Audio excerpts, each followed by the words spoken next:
Continue the adventure with Spider-Man the game. Battle more vicious villains, master more spider skills, and combat evil high above the city streets. Spider-Man the game, rated everyone.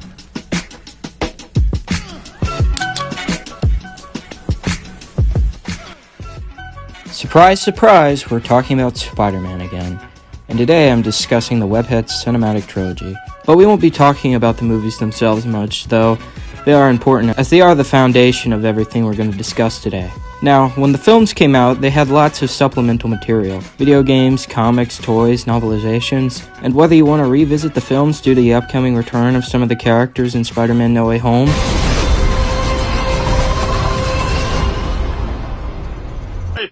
or just want a new way to look at the movies, revisiting this supplemental material along with the films could elevate your experience.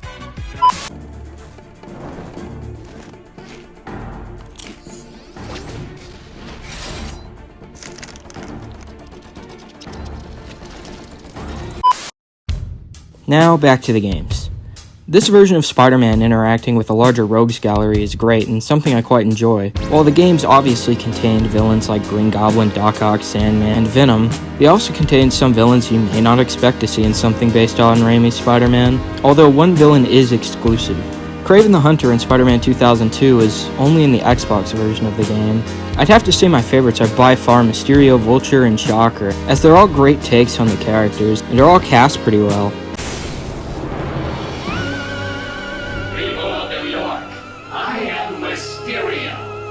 I am determined that your plan is ripe for conquest.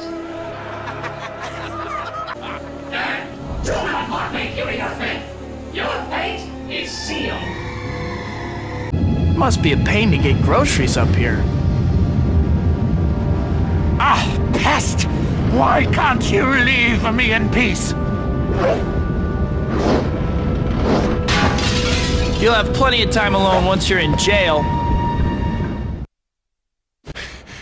Come on, freak. You need to learn a lesson, and Shocker's School of Hard Knocks is now open.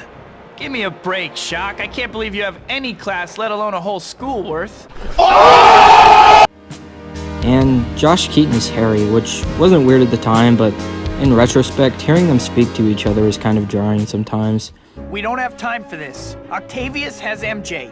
You have to tell me where he is. I have to save her. Mary Jane. Octavius. He has a lab that he set up on an abandoned pier. She's probably there. These games also play pretty well, and I think the first game is quite underrated, as while it's more simplistic, it's still a fun game with some pretty memorable boss fights and some pretty good graphics for the time. And I personally still love the way they look. Spider-Man 2, on the other hand, while I like it personally, it definitely doesn't hold up nearly as well due to needing to sacrifice the graphics for evolving the gameplay, which is a fair trade-off, and I believe to this day it's the definitive Spider-Man game. It too shares a lot of the charm of the first game, once again giving us pretty good versions of these villains to fight, and overall just reminds me of those classic comics, as Spider-Man's always busy and running behind.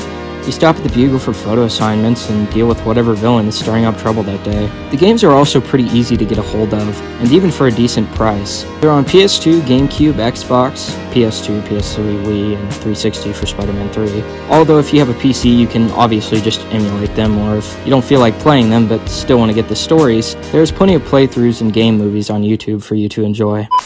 We're gonna be talking about Great power. We'll be talking about Responsibility. Do you think that's funny, butthead? Do you find it amusing that we'll be talking about Spider-Man.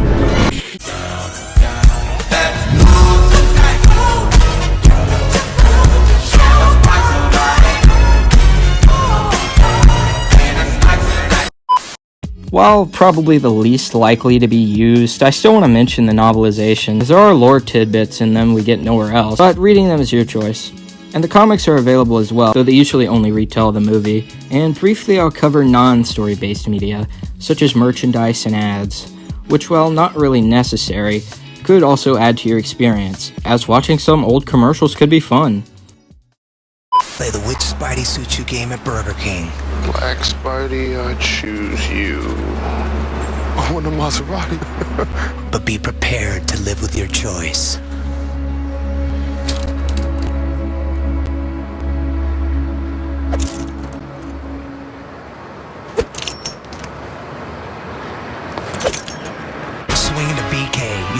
Maserati or tons of other prizes. Every game piece can win.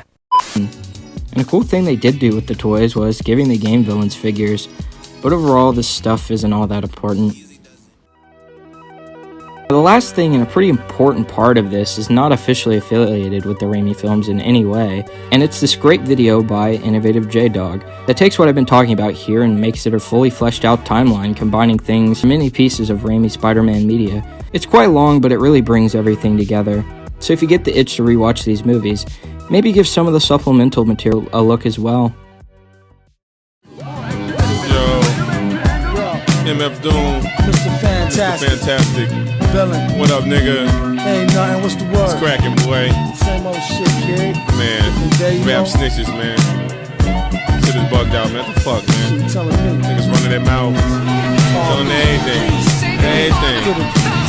Rap snitches, telling all their business. Sit in the court and be their own star witness. Do you see the perpetrator? Yeah, I'm right here. Fuck around, get the whole label sent up for years. Rap snitches, telling all their business. Sit in the court and be their own star witness. Do you see the perpetrator? Yeah, I'm right here. Fuck around, get the whole label sent up for years. Tight profile, low, like 8 and paid in full. Attract heavy cash, cause the game's centrifugal, Mr. Yes, Uncle Ben is dead, and in a sense it's really I who killed him. Because I didn't realize in time that with great power there must also always be great responsibility.